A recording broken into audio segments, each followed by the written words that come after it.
What's up, everybody? Welcome to the Losers Lounge. I hate the Losers What are you looking Lounge. for, Adam? My charger. I don't know. Oh, do you have my charger? No, I don't have your charger. Not every charger on earth belongs to you. This is my charger. It's my charger. Wow, I don't like how this is going. Are we going to get contentious here right off the bat? Is this my first day in prison? Yeah, what are we doing That's here? my charger.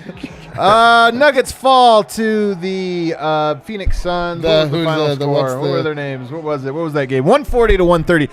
All offense, not a lot. Actually, I don't know if there wasn't a lot of defense. There just was a lot of offense in this game. Man. I mean, there was a lot of shooting. Both teams damn near 50% from the three-point line throughout the entire game. Nobody can miss. We're presented, as always, by DraftKings Sportsbook, America's top-rated sportsbook app. Didn't win money today on the All app. But I'm here in the Losers Lounge to suffer together. Bad bummer vibes through and through. The show started before I thought it was going to. I got D-Line over here. What's up, guys? Life is pain. None of us deserve love or joy. And Adam lost all of his money. So at least one good thing happened. Joke's on you. I have neither love nor joy. Over here, the man wearing Phoenix Suns purple. It's Duvalier. I see what you're trying to do. You're trying to pin the chat against me. Hey, they're angry. I'm just making sure they're not at me. Anybody but me. That's the type of person you are, huh? I really hate being in losers' lounges. It's not fun. I know. It's not where we belong. None of us belong to be like. I feel like a total loser right now. I feel like such a loser. Well, I'm like the founder. I don't belong. Yeah, that's true. That's true. You shouldn't. We've got like rubbed our stink on you. I'm sorry about that. Yeah. I apologize for my stink. There's so many layers to this. You know, I guess I just do the fast rundown. I'm not even. Okay, let's go to the fast rundown real quick. So I could just go through. What's that? I appreciate that, but we have a show to do. We are out of sorts right now. We are really out of sorts. All right, this game, I actually didn't take good notes because it was a fantastic game. Like, this was such a good game that I didn't want to tweet. So I didn't want to take notes. I'm not mad. Like, the game was so good. Very good. I'm a little mad. I'm with you. Like, this is what I mean is I feel a little weird because part of me feels like you did what you could do, you know, with this, but a part of me is like you have to be perfect, and the Nuggets were 90-ish, 95% perfect, so they almost did it. Jokic was locked in to start this game. He was going right at Ayton, no problem. In fact, he was, from a scoring perspective, what did he go, 9 of 10 tonight from the field? Only 10 shots, but he was locked in early, just making everything. Also locked in tonight, Devin Booker. He was very in. And by the way, this was one of those games where Devin Booker very clearly was trying to make a statement game. You know, he had to comment something earlier about, like, Jokic doesn't – he was basically saying Jokic doesn't deserve consideration for the MVP. It's only a false criteria that is allowing him to do this. I think there's some undertones to what he was trying to get at this one. And tonight you could tell that he came out wanting to make a point, and you had to tip your hat to him. He was absolutely fantastic in this game. He had 17 in the first quarter. Bones comes in. He misses. He gets to the line right away, misses 2 free throws. Back to back. Gets pissed off about it. So what's he do? Decides to score the next 10 points of the game. Absolutely goes nuclear. He was incredible. Great game. First quarter was just like haymaker after haymaker. Second quarter, Bones leading the way, playing with an edge. Jay Crowder made 3 threes in a row. This is what kind of game it was. Nobody missed. It was like, let's see who blinks first. Neither team blinked. The game was physical as hell, especially inside. Like, I don't understand the contact that was allowed tonight. And then, like, down the stretch, it got, like, super tight. And you're like, what the hell is happening tonight? But this was an incredibly physical game. The refs were just like, hey, it's a lot of energy. We're just going to let them play. Booker's still cooking. Nobody on either team would miss a 3. And then Joker hurts his wrist. He comes back into the game. He hurts his wrist. He shoots 2 free throws. He misses both of them. That, to me, is like, of what is going to be the lasting story of tonight's game, all of this other stuff is going to fade away in 48 hours. Joker's wrist, I'm concerned. We'll find out what happens. Third quarter, Monte knocks down a 3. A couple of them. Chris Paul fully, it took him a half to get back to his bullshit. Did you guys notice? Yeah, like, dude. The first half he was trying some bullshit, wasn't getting called. Like, he stopped in front of someone, fell down, looked at the ref, got mad. Third quarter, though, it's like, oh, I remember how to do this. It was just all these little bullshit plays. You don't want to say anything? Are we allowed to chime in on the fast recap? Are you doing recap? Yeah, the quick recap has, like, quick commentary. Oh, I was not aware of that. I agree with what you said. Aaron Gordon got rolling for a little bit. Devin Booker still rolling. And then Bones Hyland shot the buzzer, give the Nuggets a 2-point lead. This is my only note I have of the fourth quarter. This is how into the game I was. Bismack Biyombo suckered Boogie into taking a really dumb shot. Yo, Boogie played a dumb game. Boogie's like, the thing about him is, it was so obvious that Biyombo could not guard him. And it was so obvious that Biyombo knew he couldn't guard him. And it was so obvious that Biyombo's like, you know what I can do is piss him off and see if he's dumb enough to like just do dumb stuff. And guess what? Boogie's like, I am. I know. And it was so like, dude, all you have to do is kick this dude's ass. Score points. He's 6'7". Biyombo's tiny. Just kick his ass and dominate the minutes. Instead, he gets into the tussle. Yeah. And it was like so frustrating. And then the starting lineup for the Phoenix Suns is the best in the NBA in crunch time. You get down to crunch time. Nuggets, Jokic in particular, Monte Morris even had some bad turnovers in the clutch. And it was just enough. Like Denver played an A-plus game, just not quite an A++ game. And that little margin was just enough for the Suns to roll away with it. And they get the 10-point lead. Dev, what's your big takeaway? I have 3 big takeaways. Whoa, dude. What if 3? All right. Completion. Okay. False narrative. Okay. And you coming up with a third one on the spot? Well, you just threw me off because you had to talk while I was talking. That's what I was supposed to be thinking about. I'll just go with those 2. The Suns are just like a well-oiled machine. Like everything about them, they know exactly what they want from each other. They know weaknesses, they know strengths of each other, and they're doing the right things. Like crunch time, that was my last piece. Coming down to crunch, I felt like that was the biggest part of the game is they've been there. They know how to finish those type of games. I knew if it was going to stay close, then Phoenix was going to pull that out because they just know what to do in those type of situations, who to go to, and they make smart decisions throughout the entire game. They really won the game with only their starters. All 5 starters were in double digits. No one else on their team was in double digits. But they just like completely took over there. The false narrative part comes in with Devin Booker. He shouldn't have got his season high in that game right there. Like 48 points. They sent him to the free throw line at the very, very end, and now that's going to be the narrative is that I know it's he so had annoying. His best game against the MVP. Should he be part of the discussion? We're going to fake like he's supposed to be in the MVP race when we all know it's a 3-person race. He's never been there, but now all of a sudden he's going to be there, and I just don't like that. So you got to give it up to the Suns. Like they just came in and they were like complete and ready for that, and it was like a playoff atmosphere type of game. That's true. Did everyone just see Adam try to Chris Paul my charger cord, steal it right out of my goddamn computer? My big takeaway was that the Nuggets played way above their heads this game. They were as good as I've seen them. They really were. This was like a top. I honestly think this was like a top 7 game from the Nuggets this year. Yeah, absolutely. I'm saying like I had that sinking feeling that like, they cannot keep this pace up. Even through the third, into the fourth, I was like, this is like too good to be true because the Nuggets, like nobody was missing any shots. Bones Hyland was absolutely 100% Dame Lillard. He was completely unconscious. Barton was hitting shots. Jeff Green was hitting shots. And like I just hate to say it, like a game like this shows you that even like when the Nuggets play like their absolute best, like we just still aren't the team we need to be against the top talent without our full squad together. It's right. like. But the one thing I will say is that I love the fact that they brought this game, that they were able to dig deep and actually, unlike the Celtics a few games ago, like they were able to dig deep and they were able to rise to the occasion. Like I don't think it's reasonable to think that they should beat the Suns at this point in time. Right, like, I know, yeah. they're just not. Like we love the Nuggets and we want the best for them. But we're so realistic about this team right now. Where we're you like, have to Jesus. be like. I mean, you have to be like they. But they, like I just love that they came out with that performance. Like I'm literally not even mad. Like that was the most entertaining game probably of the season. You're mad because the Suns are easy to hate. I know. They just got a lot of like swagger, if we're being honest. If you like them, they've got a lot of swagger. Well, I'm going to go we have a Chris Paul shirt downstairs I'm going to throw into the garbage. Just for we fun. said Eric designs everything for PHNX. And that's not true.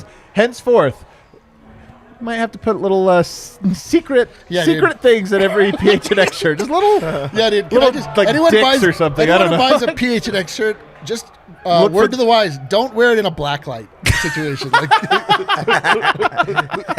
that would be the old. That would actually be the. Can we do this? Can we just not tell them?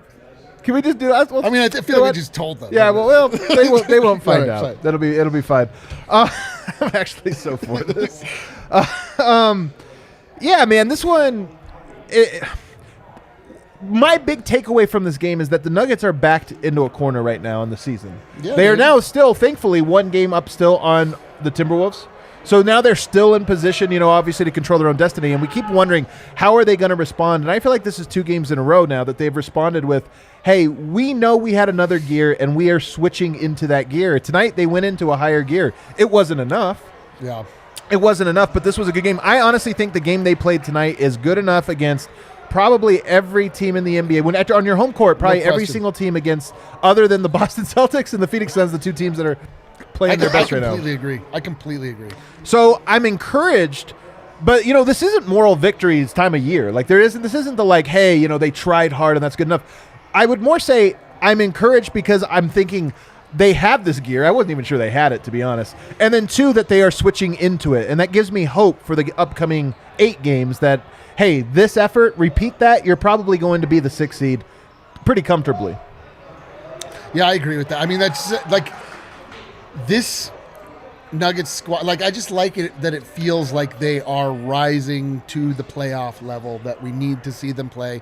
And you're right, this would have beat every team in the NBA except for the Phoenix Suns and the Celtics. But the one thing for me still is, as great of a game and entertaining of a game that was, it's still that defense. I don't understand why does Phoenix just seem to make every single shot against them and also just get whatever shot they want against Denver? I mean, I don't watch a ton of Suns games, but it just seems like it's something about that team that just brings the best out of Phoenix because everybody's knocking down shots. There was times that I did not think they were going to miss again for the entire game. And luckily, Denver was matching them more. Right. Really, that's a game that Phoenix would beat any team in the NBA because they're not missing anything. Yeah. The game sliders were turned all the way up. There was nobody that can stop anybody on either team. It was just that they made more shots. Their stars took more shots. Another thing that I'll take away from a basketball standpoint, the Nuggets shot 47%. They actually missed a lot in the fourth quarter because they were up above 50 for a longest, but they ended up shooting 48%. And the Nuggets were getting baskets at the rim. I mean, their points in the paint tonight was really great. These things are connected. So much of what's happening with the Nuggets this season that people don't really realize is that they don't have the proper tension in the half court. The fact that they're scoring the way they do is really a testament to how incredible, one, Jokic is, but also just how difficult they can be to guard in that system because everybody knows that they're not this big threat from the 3-point line in a way that makes you panic. Tonight they were on fire. The defense was panicked. The defense was jumping out at the perimeter. And what do you get? All these points in the paint because you spread a defense out and then collapsed them. And that's what – so to me, I'm encouraged by the idea of if you can get enough shooting around this system, you're actually going to be significantly better than what I think people realize. This Nuggets ceiling has another level. And, of course, Michael Porter Jr., Jamal Murray are the quick fixes. Yep. But I don't think it stops there. I mean, Bones Hyland obviously are going to be a big part of this. You wonder about Zeke Naji, how far, next year, what's he going to be? But even beyond that, the really good teams have a lot of different shooters. And I just watch this and I go, yes, you're going to have weaknesses. This team has weaknesses. But if you just provide the shooting, I honestly think that it's going to mask a lot of the other issues that Denver has.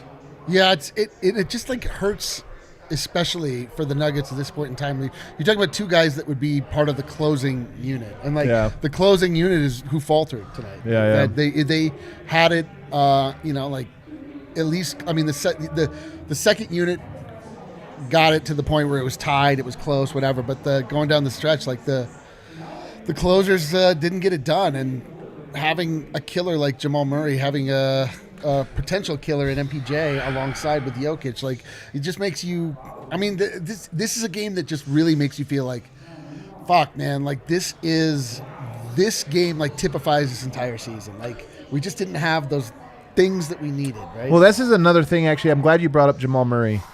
Devin Booker, I really he irks me. But in a way that I respect, almost the way Kobe does, he's so good and he plays with an edge and he plays with a cockiness and he plays with this FU mentality. And I hate him, but I kind of enjoy hating him. And I think Jamal Murray is that guy to other people. And Jamal Murray has had great games. Some of his best games have come against Devin Booker in the Phoenix. So they're both Kentucky guys. They're very similar. They're compared to each other. Those guys bring out the best. And watching this game, I just kept thinking, what would Jamal Murray look like in this game? Oh, my God. What would he look like tonight? Is it say he never got hurt? Bones Hyland is what he looked like. I mean, I think, but even better, like you see Devin Booker going off. It's like, I mean, we saw Jamal. When was he at his best? When Donovan Mitchell was at his best. And it's just such a...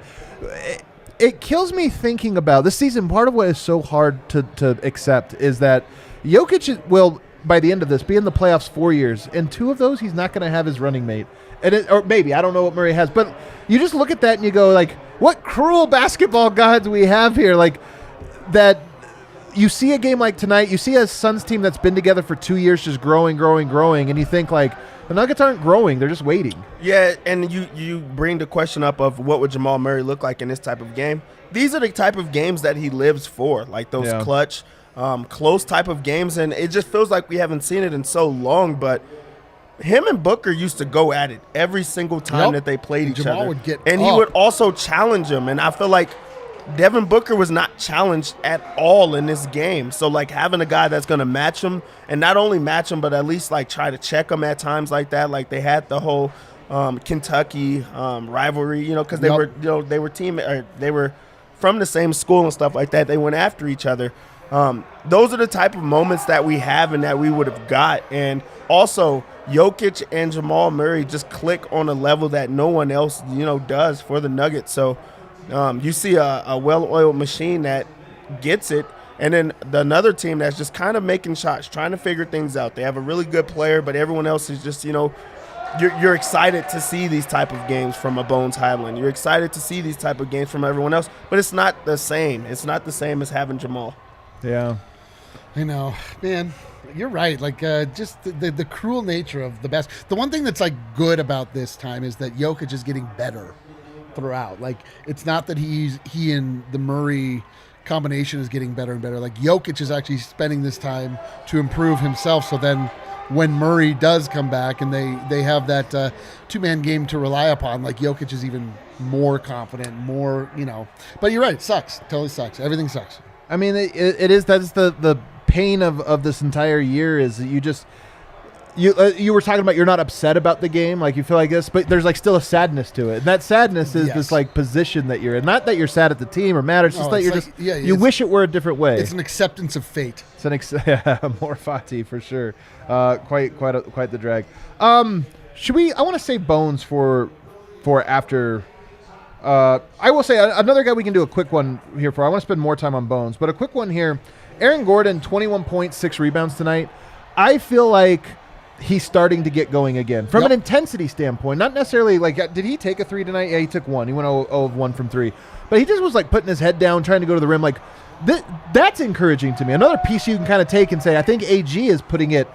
He had like 3 gears to go up, but I feel like he's starting to get there. We want him to get there. For sure. We need him to needs to get there.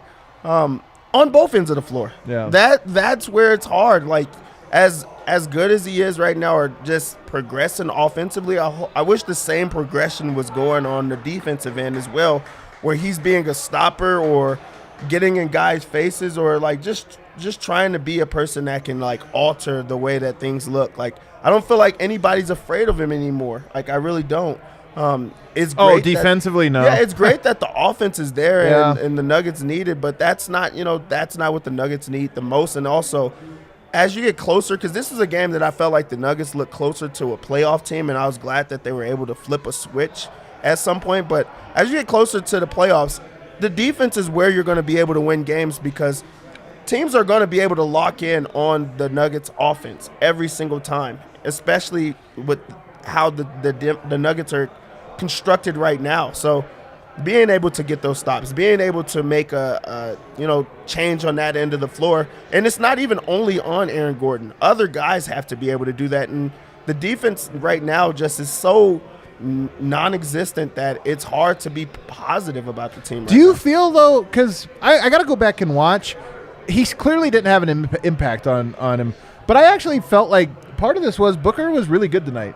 Like, Booker's footwork was phenomenal. He made tough shots. There was 4 or 5 buckets on Gordon where I was like, that's good defense. I don't know. Like, he just got him. And you're right, he's not afraid. But at the same time, sometimes it's like, well, I don't know what else you could do. Yeah. Does everybody have to, like, think that, though? That they think that's all the good scorers or the top guys are doing the exact same things, where they're having these good nights on your best defender. Right. So then is that a good defender? Because, like on Tony Allen, they still had it hard. Even though they were going to score 40, you would go to like parts of the game where like, yeah, that's a tough shot. That's a tough-ass shot. I don't feel that. I don't see that anymore with Gordon. And I just feel like guys are just running around him. I mean, there was some time. He played pretty good defense, I thought. I don't know. I'm kind of with Adam. Like, I think Booker just had it tonight. He just was making everything. Like, he was cooking Barton, especially early on. Man. Then they put Austin Rivers on him. Then it was like who did a little bit actually a lot better, but still obviously couldn't contain him. And then AG, like the one thing that I really do like about AG's defense is he never bites on pump fakes. He never goes out. He always stays down and keeps his positioning. And I just love the thing I love seeing about AG is he's playing with anger now, right? Which I love it. I love that. I love the getting the ball back and just smashing it through the fucking rim so that you feel it. Right. Yep. And for 3 quarters, the Nuggets had the recipe. They even though Booker was cooking the entire time, it wasn't just until the end when it was more about turnovers really that the game fell apart. So I don't know. Maybe I'll be mad later. I don't know. Maybe my own life is in such disrepair that a game like this can't even rattle me. I love when D-Line goes there. We'll hit our first break. On the other side, I want to talk. Maybe does Jokic need a little bit of what Devin Booker had tonight mentally, in some ways? Steroids. Does he need steroids? That's another question we could ask. And then, of course, I want to spend a lot of time on one Bones Hyland, who the brightest spot of the season is Bones Hyland, just getting better every game, getting more prepared for the moment every game. We're going to spend a lot of time on the other side. But first, I want to tell you about our newest partner, Athletic Greens. Woo. They have a product, guys. I don't know if you know this. I use literally every day of my life. All right. Every day of my life. And the reason is because, one, they gave it to me for free. Hell yeah. 2, because you guys know I'm on a health kick. Look at me. I'm gorgeous. You guys see this? Look at the beautiful transformation. It's weird because on the monitor it looks bad. Oh, God. That's good. Oh, Jesus. I was feeling good till I saw myself. Damn it. Thanks. No, but what they've got is all of these different vitamins, nutrients, supplements, and then, of course, the probiotics, which is what I like. I always get up in the morning. I have my Athletic Greens first, and I'm telling you, it's like... Me too. It feels like, in my head, you know what it feels like? It's like cleansing everything in my body, getting me ready for a day. I'm starting from scratch there. People say they experience better gut health, more energy, optimized immune system. They hated taking pills and vitamins. If you want to get all of the pills and vitamins to get it that you get in Athletic Green, 50 pills. That's what you'd have to get. 50 pills to be able to take it. Instead, you just take your Athletic Greens. They got 75 high-quality vitamins, minerals, whole food source, superfoods, probiotics, and adaptogens. It's really great. And so right now, you guys can check them out. I mean, they got the really cool deal. It comes in a can like this. Tastes pretty sweet. It's got a sweet... Dude, I like it tastes healthy. It does taste healthy. You know what I mean? It tastes like when you would take a wheatgrass shot or something. It's it's not really a flavor that you would experience in any other setting, but it's you take it and you feel fresh and you feel athletic and green. Well, there you go. You got it. So check them out, Athletic Greens. You're seeing them everywhere, by the way. They are so big. It's so hot right now.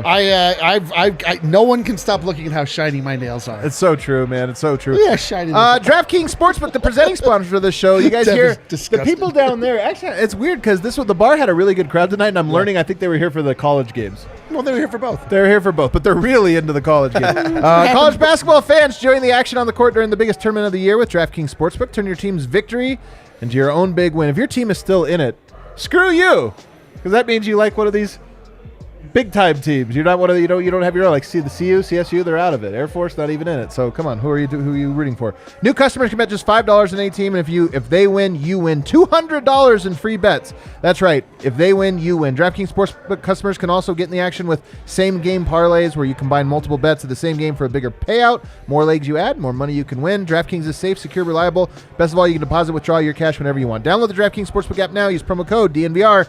Bet $5, get $250 free bets if you win. Must be 21 or older. Colorado only. New customers only. Minimum $5 deposit. Restrictions apply. See DraftKings.com/sportsbook for details. If you have a gambling problem, call 1-800-522-4700.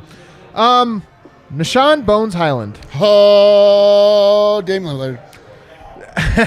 Tonight was a great one for him, and he tailed off a little bit towards the end. But in the moment of the game where he checked in, This was one of those games where you could tell it was going to be a heavyweight fight. Yep. It was going to be a heavyweight. Every second, every player needed to step up. Every player that was out there. And Bones tonight said, I got you. 23 points, 4 of 8 from the three-point line. Two of these, two different ones of these. He is the DraftKings Sportsbook's king of the game. 23 points, 3 assists, 4 of 8 from the three-point line. He was so ready for the moment. And look, tonight was a good game.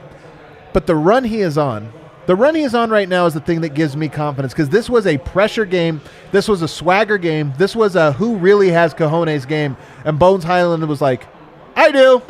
That was the best part about it, is just seeing the stretch that he's on and how he's putting them together. And also, it's not wavering at all. It seems to be getting stronger, and that's against really good competition. He's battling against the Devin Bookers and the Chris Pauls instead of the Chris Paynes, or the Cameron Paynes, because he's now getting run with the starters. Now he's getting to see what it looks like to be a part of the real rotation. He's also just knocking down everything. Like, there was a couple of heat check moments, and people usually miss in heat check moments. He keeps going in those type of situations. So that was great to see how impactful he was off the bench. And also he's just matching Monte right now, as far as just when Monte gets out of the game, they have another guy that's going to be able to attack you in different ways. So you have a cerebral guard, and then you have this very talented guard that's quick, can shoot the ball, and also get to the rim and find other guys. So just being able to do a little bit of everything against everybody, that's great. And this is really meaningful because it's getting closer to the playoffs. It's getting closer to every game really mattering, and he's still playing with that type of confidence. So really, really good from him right now.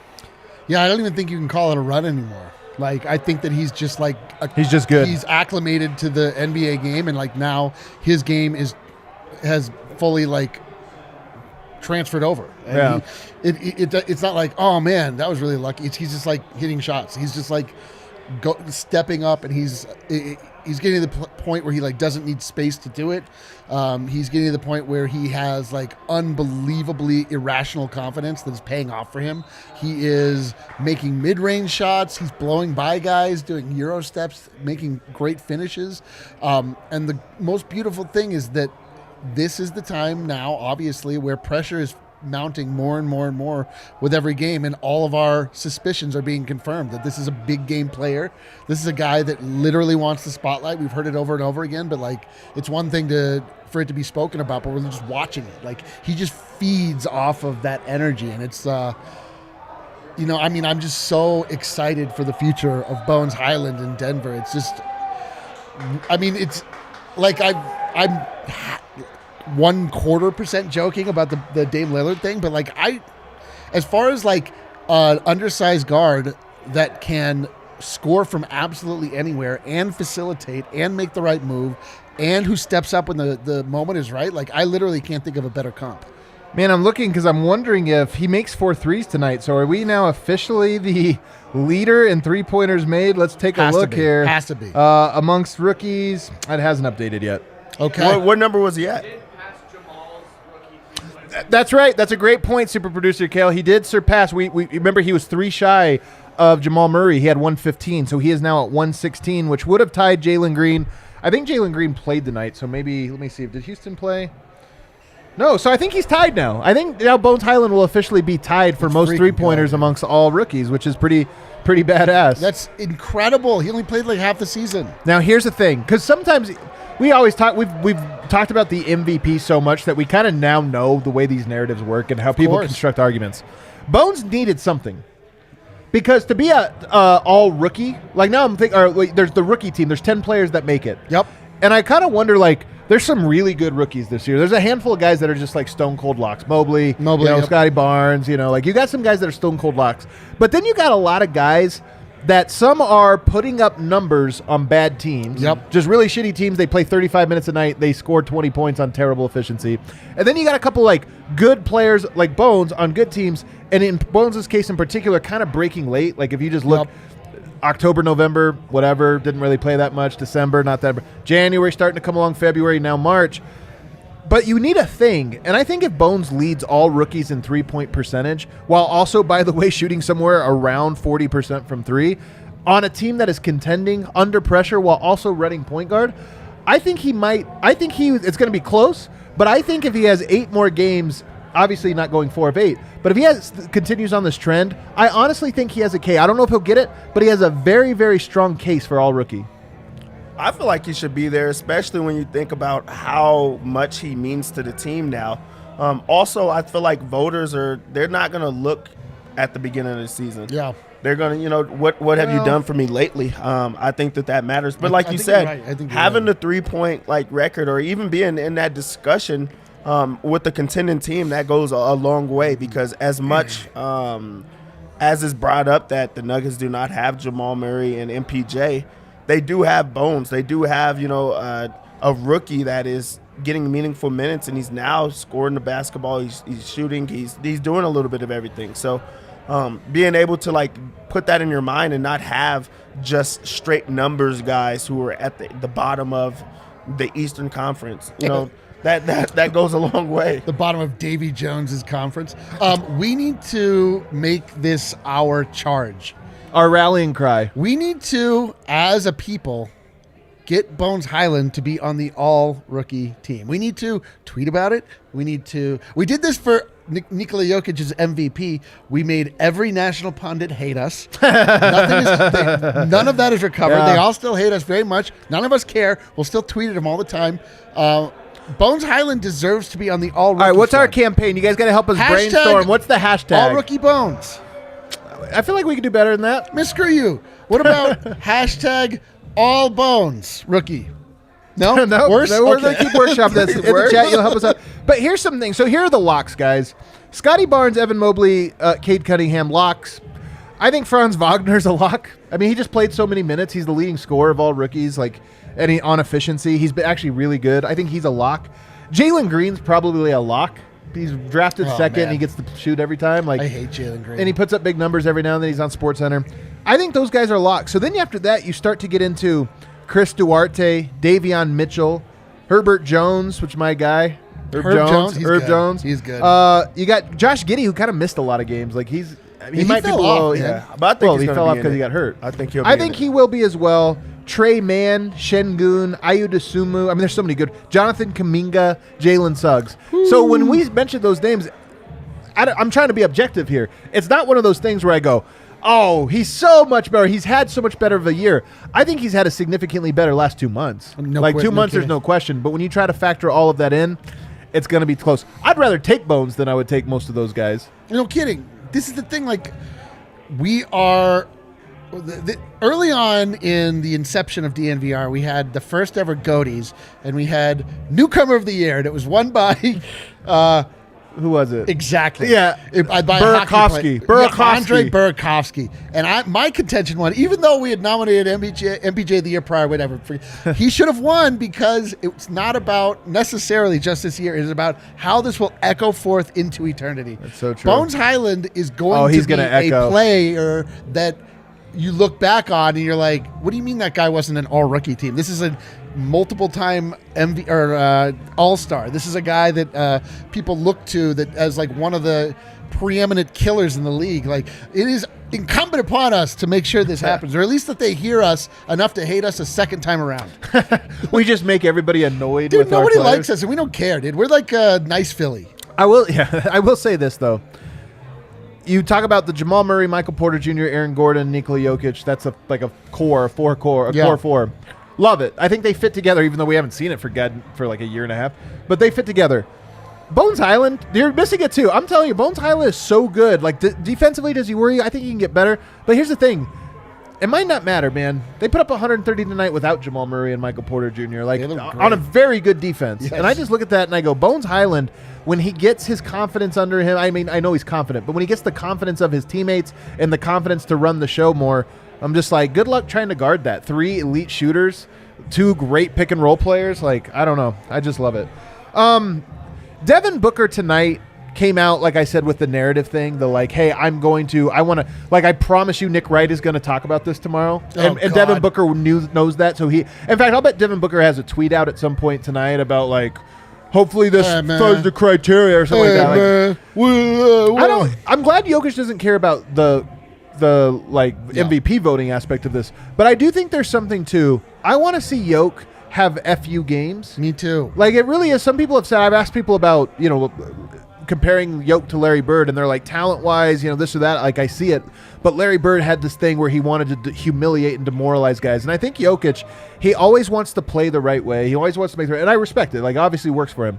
But I would love to see a couple games every year where he's like, no, that mother effer is something I want. And I'm going to make sure that I send the message that, no, I'm here to make you mad and to make you and to humiliate you. And he's had games where it's been like, okay, he's locked in, he's doing this, but I want a game where he's like clearly sending messages. And that's like, to me, it's an important next step for him. The man missed one shot tonight. Of course. But he only took 10. Come on, Yoke. He missed a 3, right? Yeah. He missed 1-3 tonight. That's what happened. But also, I think that's where what Adam is talking about is. I know that's the that's the main point of don't take only 10 shots in those type of situations, especially if you have it going and everything's going for you. Devin Booker came into this game and he was like, I have a lot to prove. That's where it has to be a switch for Jokic, where he goes, this is exactly why you're not here. I'm going to prove it to you. I'm going to go off on you and let you know exactly why I'm supposed to be here. And you see those type of things at times, like you said, but why not every single time? Right. Not, and then there's also times that he really does do that for a long time, like in stints, but we just haven't seen it in so long that But it's different. No, but here's the thing. No.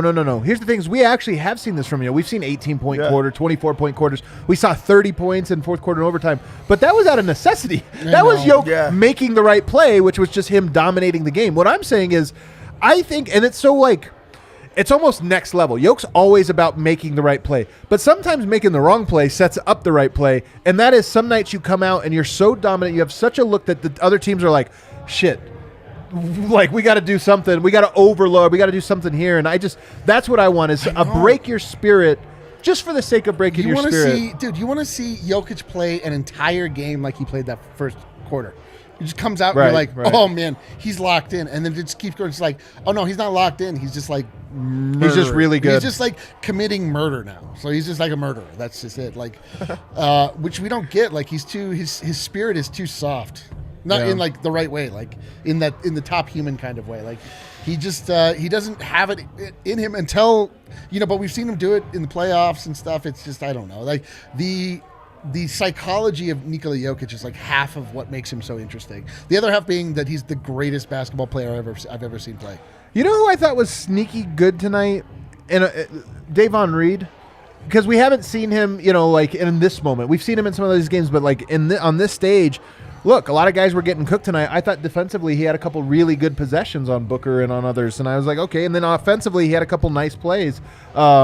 He only ended up with 4 points, 3 rebounds, 1 assist, but Davon, kind of like he rode real high and he kind of been on a little bit of a lull. This was like another one of those where it's like, hey, it was cool to see him perform well in such a pressure game. Yeah, especially with Booker going off like that, to have a guy that's like, hey, let me go after him. Let me, go and make it a little bit more difficult. That's the type of players that you need, and you need more of that, especially like right now. His season's going to be done soon. You know?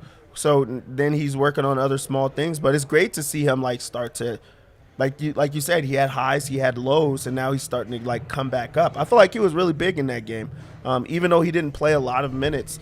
Just having a guy that you could like, even when Malone's doing film, he's just going to go back and say, hey, this was really good by a guy that's not playing a lot, that's not going to be with us in the road, for the playoffs. But this is a guy that is like going all out. He's leaving it all out there, and he's trying. We need more of that. So like even having those type of players that can be example type of players is really good. But you're starting to see it on both ends of the floor, and I feel like it was starting to go with only offense for Davon for a while. Yeah, and now you're getting back to that defense, and every single defensive play for me is big right now because it's close to the playoffs, and I feel like that's just the most important piece.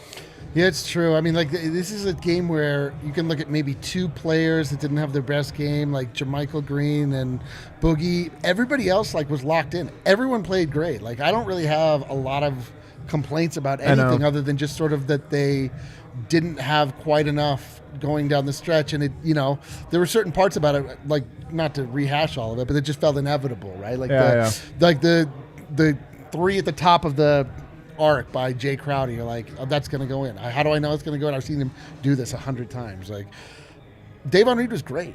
Yeah. All these guys were great. Like, they played their role. Jermichael Green's the only one that I felt like had a below average game. He had a couple plays. And DeMarcus.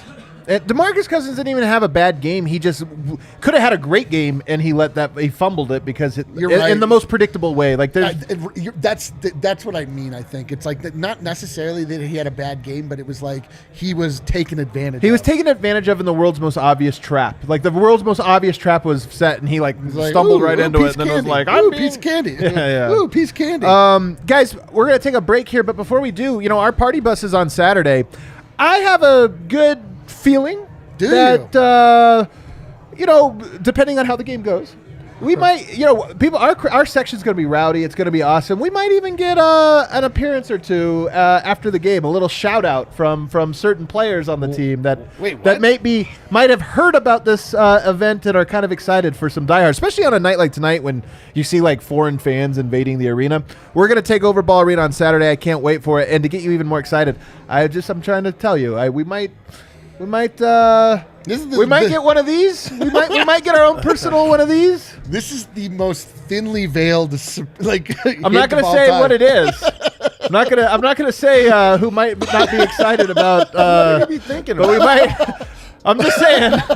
I have a question for the chat for people that are coming because I asked if this idea was cool and I thought it was so cool. And Eric told me he's like, that's not cool. Yeah. I was thinking, what if we brought signs to the bar? We made signs and people could hold signs. Adam's under the impression crafts. All 7-year-olds coming to the bar. I have some I do have kids and I do this kind of stuff with them, and it's Adam so great. was like, what if we made the longest chain of paper dolls that Ball Arena has ever seen?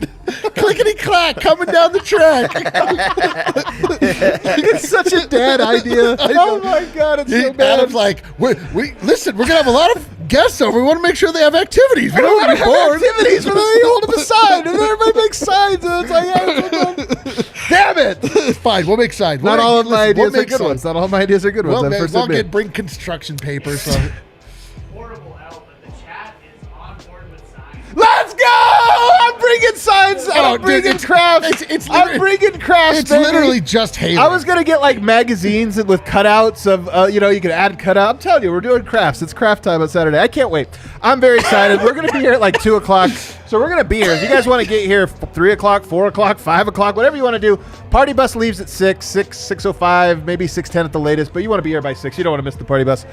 So come drink with us, have a good time. Over 100 people going. Also, yeah, like if you're just going to the game or you aren't going to the game or anything, come to the bar to watch the game, and then the party bus is going to come back after the game. Yep. And you know what we're going to do?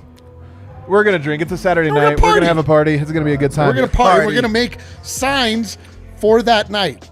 For the after party, we'll make signs and we can all hold up that says, "One more drink, please." Clickety clack. No place like home. The DNVR Bar. In my best Dorothy voice.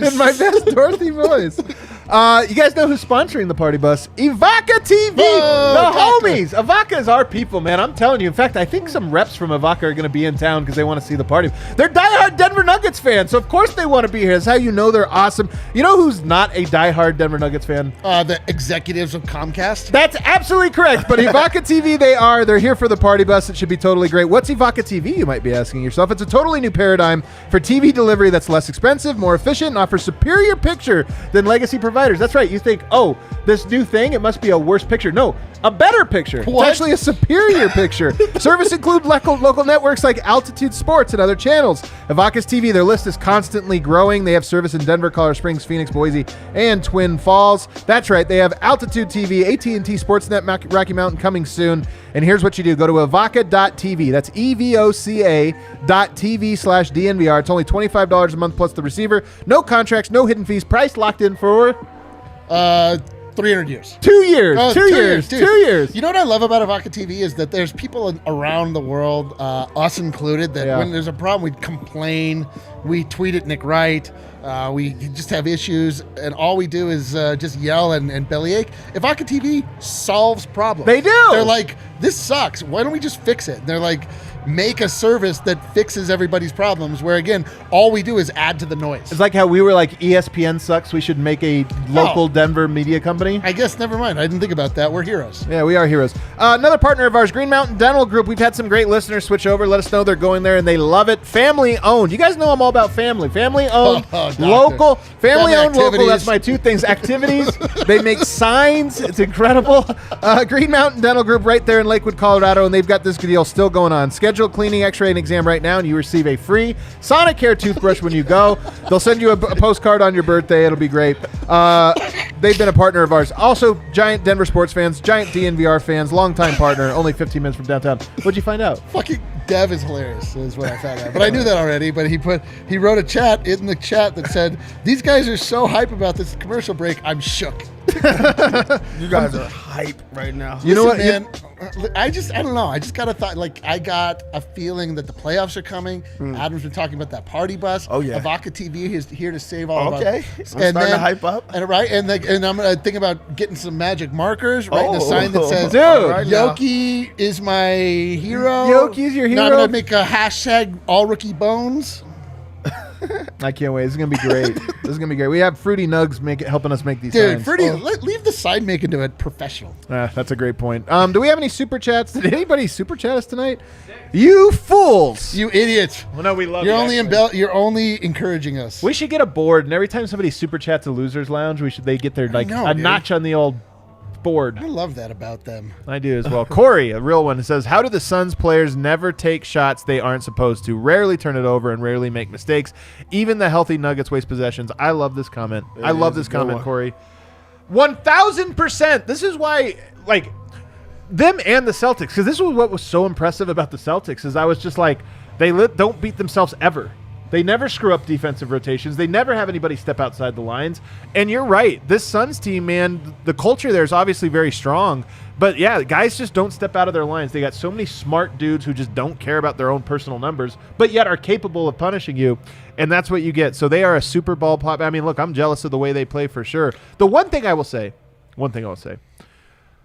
the Nuggets never got a chance to get that momentum. I don't know what they would look like. Jamal Murray never goes down. Michael Porter never goes down. What do they look like 100 games later, which is basically what Jamal Murray's missed when you factor in playoffs. You're working on their title defense. Well, I'm just saying, what do they look like? Do they get to that point? Because some of this is just like when you're kicking everybody's ass, it's easy for you to be like, I don't have to force anything. Like, we win every game by 15 points, and I'm going to score – at some point, I'm going to score a bunch of shots. So I'm with you. I think it's a great comment. It's a great observation.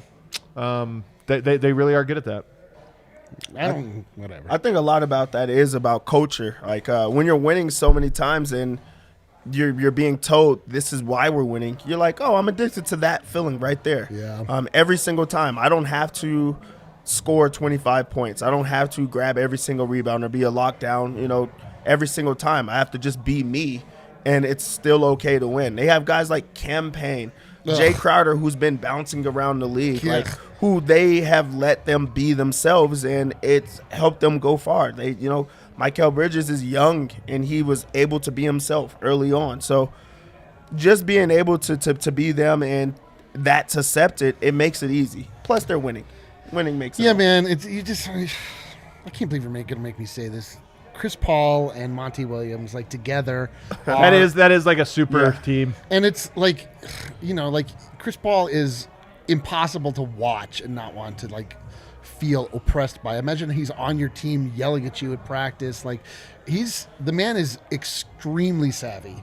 He is so disgusting to watch play, but, like, you really can't take away the idea or discount the idea that he's also a basketball genius in the same realm as Nikola Jokic. And, he has the ball all the time. And he, like, if you aren't playing right, he won't give you the ball. And, right. Like, they just have established this thing where, I mean, they don't have a bunch of basketball geniuses, but they have enough of guys that are good enough and are able to acquiesce to, guys that clearly have, the Suns were not good until Chris Paul showed up, unless you're counting that bubble run. Right. But, like, it changed overnight for them. Right. And now we weren't, like, when we played the Suns, we were like, man, that's one smart team waiting to crop up. It's like, it really can just be done by one person. Right. Sometimes it does. Like everything comes together in that way.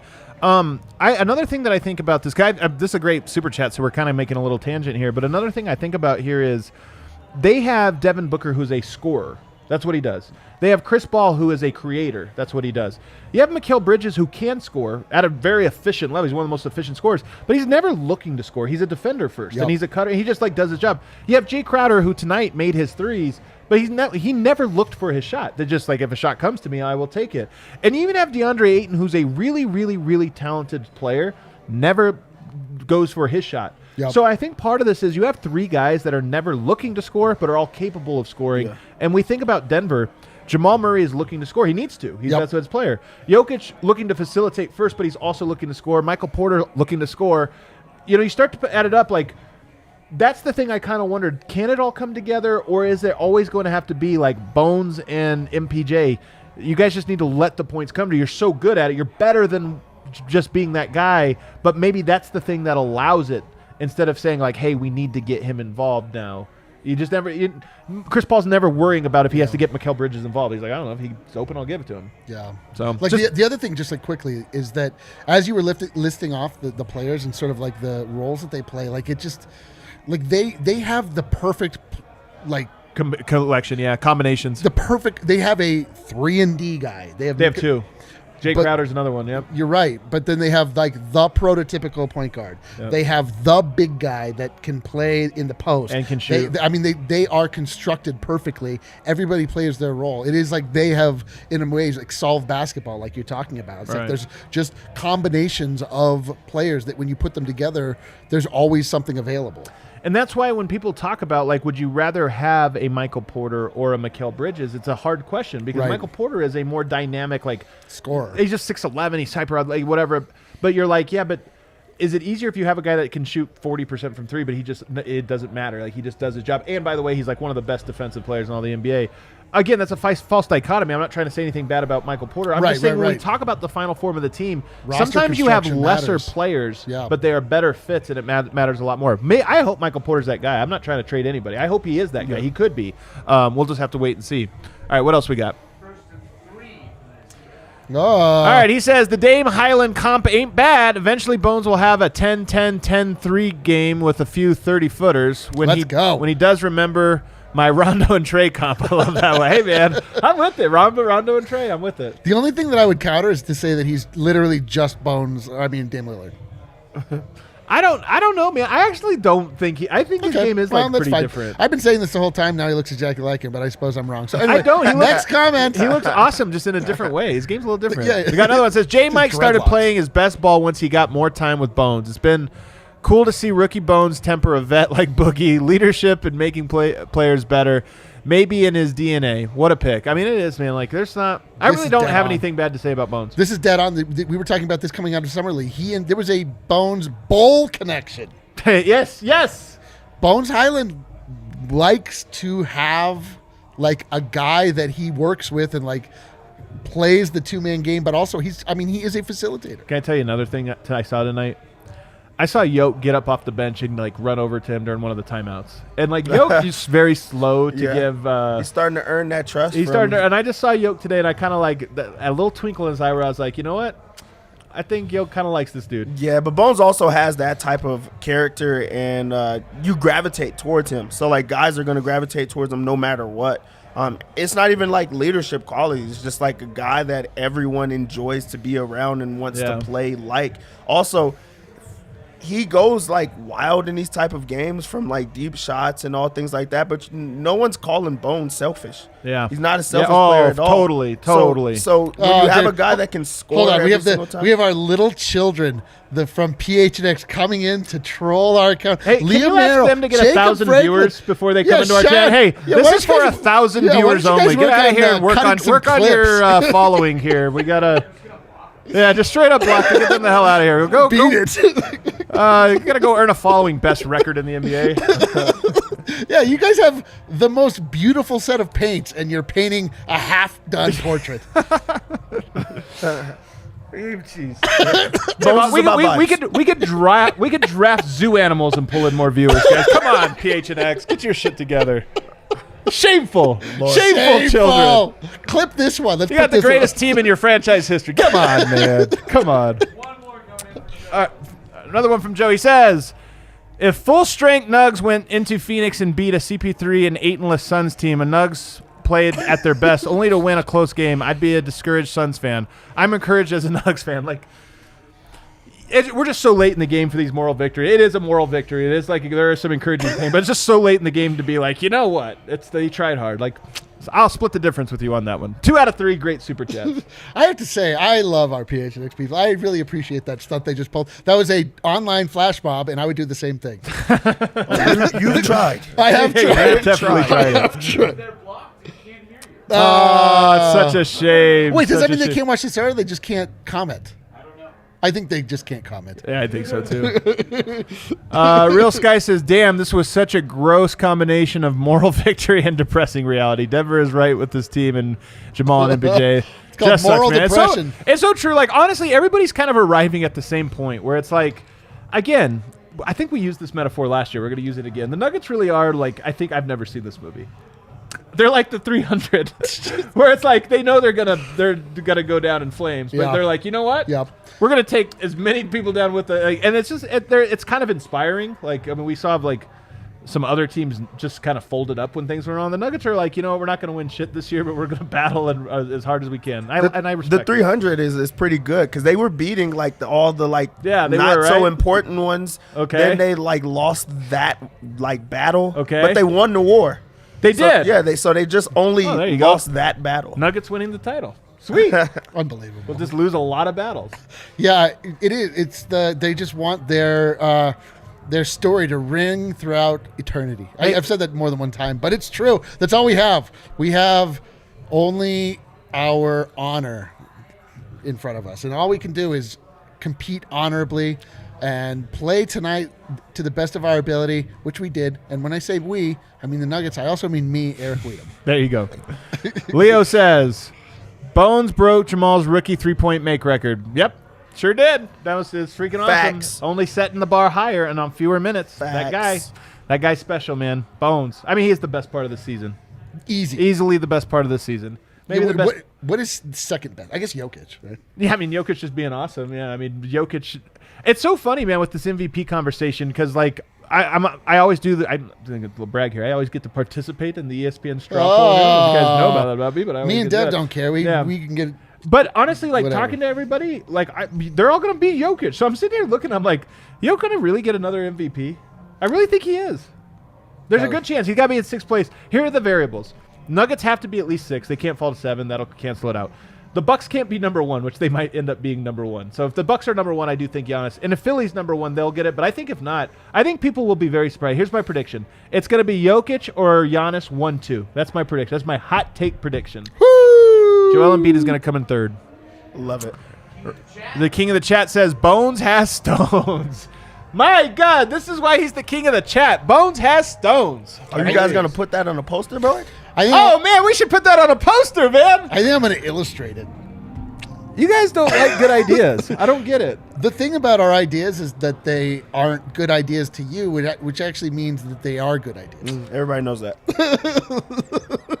I can't believe this. Do we have an ETA on vote? Why don't you guys talk amongst yourselves while I try to find out Hey, what Dev, doing. what are you up to this weekend? I think we're going to go to a party bus. Oh, that sounds dope. Hey, I'll join you on that party bus. We can go to the Nuggets game. We go on separate buses on purpose. Oh, listen. Because I get the party rocking. Well, last time, the only thing that was bad about the party bus is that one of the buses did not have a sound system involved. One of them did. I was in charge of that one, and I brought it. Vote has notifications turned off. Sick. Oh, okay, perfect. That's like, I'm sure he has like an auto turn off at a certain hour or something. Vote. Look at this shadowy figure. Vote. Where the hell are you, man? Dude, we do podcasts from this room all the time. I'm right next to the press room. Well, everybody watching, you can't tell, but he's at Ball Arena. I would have never guessed that. I'm not going to lie to you. That is Ball Arena. We do have some legitimacy Brendan here, guys. Vogt in a holding cell. Are you drunk? Does it look any different than my Brazil setup? Not really. I mean, but it's supposed to. That's the point. Is it's supposed to look different? People are also, like, oh wow, look, it's a credentialed media member at a place of intrigue. Also, in Brazil, we were able to see your face. Listen, Jokic spoke tonight, so we waited a while, and they're already breaking it down out there. I just want to make sure you guys can hear me. That's all right. All right, what do you got? What do you got for He's us? Like, screw you, hang up. Well, first of all, I don't know if you guys saw Jeff Green drew a technical in that game. He was upset with Chris Paul, who stopped in transition, undercut him, which is almost, can be a really scary injury for a big guy. Classic Chris Paul behavior. We go ahead and say it. Chris Paul was on his bullshit. Yes, we saw it. It was annoying. Like, honestly, Jeff Green lost his cool. People got to learn how to fall on top of players. Like, it would have been better if he would have grabbed Chris Paul and fell and shoved his face into the ground and been like, "Sorry, you tripped right in front of me. I fell on you." You're not wrong. So, friend of the show, TJ McBride, reported that he had sources on it. Jeff Green angrily stormed towards the Suns locker room. He was held back in teammates and staffers, but he was quite fired up after the game. So there's our first note. We heard from Coach Malone, of course, who sort of split the difference tonight, I think, in his mood. He was enthusiastic. His opening remarks, he said, "I'm proud of our guys. You've got to tip your cap to Phoenix. It's a great team, but we fought. We gave ourselves a chance." Problem is, to beat that team, you have to play perfect basketball. So true. Tonight, the Nuggets had 17 turnovers for 30 points. That's not great. And then Malone also cited the undisciplined fouling. So, for the fans at home, put aside in your minds maybe the calls you didn't like so much, you can still probably conjure some where the Nuggets played great defense, but then didn't give a guy landing space, right? And there's a lot of undisciplined fouling that concluded some otherwise great defensive possessions. It's so true. So what was this, an 8-point game or 10-point game? 10-point game, and there were 2 3-point shooting fouls. Like, I know it never is, you just apples to apples, but that's 6 points, man. Yep. Those were both really, really dumb fouls. Yep. We think about the Bones one he had in crunch time where he fouled Mikal, and you're never going to get a stop, and you're always going to get whistled for that one. So I think that's what he means by undisciplined fouls. Obviously, that's the best team in the NBA, Malone said, and against the best team in the NBA, you can't help them. And tonight, Denver did. So true. On Devin Booker, he talked about Aaron Gordon taking the assignment in the second half. I haven't seen matchup data, guys. Booker gave it to a little bit of it to everyone tonight, but Malone talked about how it started early and how they let Booker get going. Will Barton, who had the primary assignment, he's a great player. He's a runoff. He's a guy you have to pick up early and take away his airspace. We were running out to him on the three-point line like he wasn't a shooter. He said, "I've been doing this for all these years. Once a guy gets on fire, it's almost impossible to put it out." It's so true, man. Definitely true. Barton's defense was not great in the first quarter. And from there, no one's was particularly great on Booker, but to Malone's point, at that point, that dude was just living on another planet. He just couldn't see any defenders, so they let him get going too early. On Bones closing, he just said, "I put him back in for Jeff Late just because he's having a really good night," so nothing more or less to it than that. And then on if there was a little extra tonight, and if there typically is when these two teams match up, quote, "I think so. I think it's great as long as it stays above board," which I think it did tonight. This is a team that we've had a lot of close contests with, and that's what this time of year should be about. I'm all for it. Hell yeah. There's no moral victories this time of year, but I was really proud of how we competed and gave ourselves a shot down the stretch. Yeah, I will say, guys, Malone has gone back and forth within any given answer on how he feels about moral victories. But I think there was a little bit of inspiration tonight, and part of that was explained when he was asked if between the Clippers game and this game, sure, they lost down the stretch, but does he feel like they responded from that Boston Celtics drubbing? And Malone said yes, and then he also said, "Look, I'm lucky. I have people in my life that care about me, but are also not afraid to be honest." And those people pointed out that when you take a step back and you look around the NBA, those games happen. It's not just Denver, particularly Boston right now. We responded well against the Clippers, and we responded well again tonight. You just can't help the best team in the NBA. We also heard from Bones Hyland, who said it felt good to be closing again, but we didn't close the game good, just minor mistakes, didn't execute well. We didn't close out. That's the only thing on my mind. We should have won that one. he agreed that he felt whatever people are talking about with the energy when the Suns and the Nuggets played. He says, I felt that a lot of animosity, a lot of competing. There was a lot of trash talking, he pointed out. I asked him if he was eager to put his stamp on what he's stepping into, right, which appears to be a budding rivalry. And he said, I stay in my lane. I talk to myself. I get myself and the crowd pumped up. Tries not to do too much trash talking to the other team. However, he said the Suns were trying to get in his head tonight. Plenty of trash talk. And he said they tried to throw me off, tried to get me out of the game, but that stuff don't faze me. He was asked, does he think this is the best team they faced this season? And he said, by far, yes. On breaking the Denver Nuggets rookie three-point record, which he did tonight, he passed Jamal Murray. He said, it means a lot to me. I put in so much work and time into my craft and game. It's a huge accomplishment for me. Definitely going to tell Molly I got that for sure. And then finally, I asked Bones, I don't know if you guys saw Boogie. Boogie got pretty heated again tonight. And after he sort of threw up that desperation, thinking to get the rep through call, the Suns had a transition, and Bones Hyland took a foul on purpose. And he said that actually was just to give Boogie a breather. I don't know if you saw, Bones came up and wrapped around him and started talking. And Bones says, I feel like he listens to me. I feel like there's mutual respect there. And he said, I did take that foul on purpose because I just know him so well. This MFer, man, I swear to God. Is Bones perfect? That's up next. We'll be discussing. I'll tell you what. A pact between us four. No one ask him anything political ever. Just all basketball all the time. Yeah. We're like, Bones, that was a great three. What do you think of the Ukraine? Yeah. Jesus, wow, guys. Wow. All right. But he did say, yeah, like I just know him. I know how he responds to fouls, and so I wanted to try to slow him. We also spoke with Jokic. I asked him, I said, I know you often categorize turnovers as just something that happens, a symptom of what happens when you try to pass the ball. But you personally had 8 tonight. How would you categorize those? And he said it was a little bit of everything. You know, there were some where it was miscommunication with the teammates. There was some where it just slipped out of my hands. Some were great defense by them. He talked about the one he saw Jeff in transition, and he just thought they were connected, but they weren't, overthrew him a little. He said there is one where he spun baseline, personally thought he got fouled, and he didn't, so he tried to pass to Jeff and threw it into the stands. He said one to Will just slipped. It was a little bit of everything tonight. He was asked about that budding rivalry we all keep talking about, to which Jokic shrugged and said, quote, I don't know. The budding rivalry?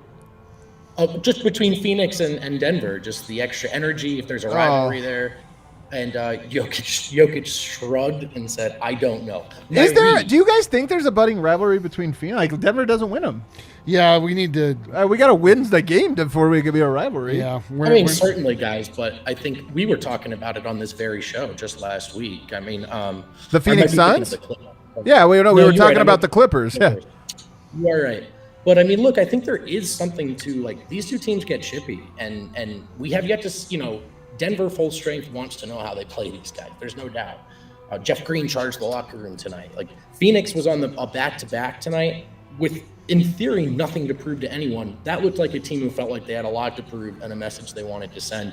And for what it's worth, fellas, I could hear them celebrating in the locker room for the entire pressers. They were fired up tonight. So anyway, Jokic doesn't give a shit. That's the point.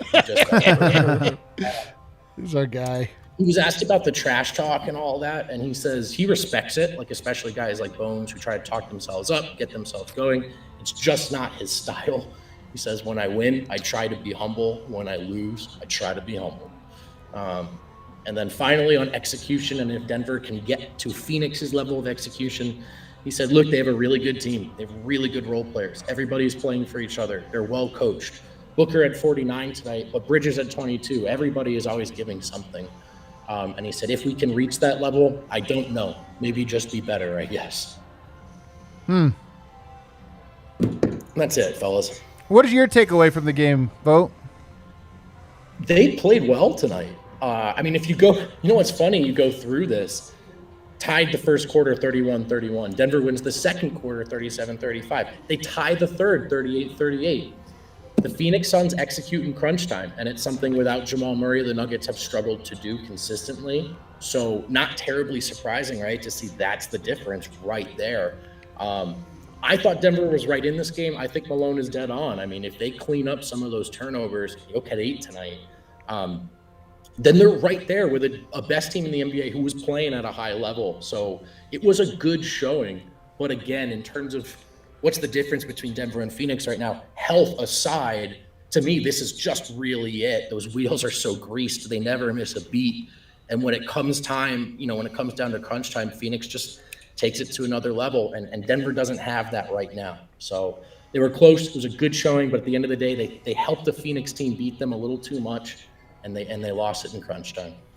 All righty, Vogt. Well, thank you for the report. Get home safe from the closet you're in. Do you need us to bail you out to tell us yes or no?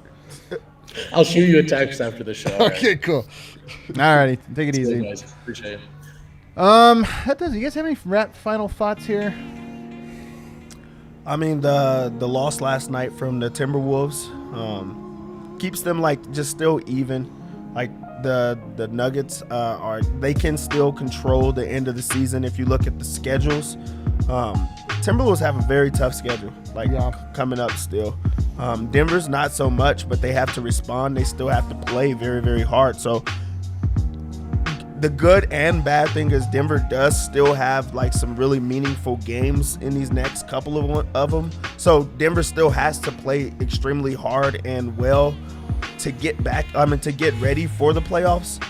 But that's the beauty in it all. They're gonna have to be able to prove it themselves and get through, and I feel like they will. Yeah, man.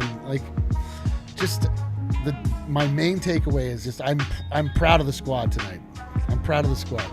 Was he calling back? Yeah, I did find it. But I mean, does he have something else to share? Oh, okay. You should. I was like, you were just erased. You should have brought him on so we can tell him what an idiot he is. You moron. But I am actually very encouraged by this. You're not supposed to have moral victories, or moral, losses, I suppose. But man, I don't know. I'm feeling good about where the Nuggets are right now. That was not a game we should have expected to win. That is the best team in the NBA. We are shorthanded. That was as good as the Denver, if we get that out of the Denver Nuggets, it's going to be a good end of the year. It's going to be, we will get as far as it feels like we should. We won't feel shortchanged. Sounds good. Are you interested tomorrow, Mavericks, Timberwolves? What's your level of interest in this game tomorrow? I think it's the same as it was the last time they played.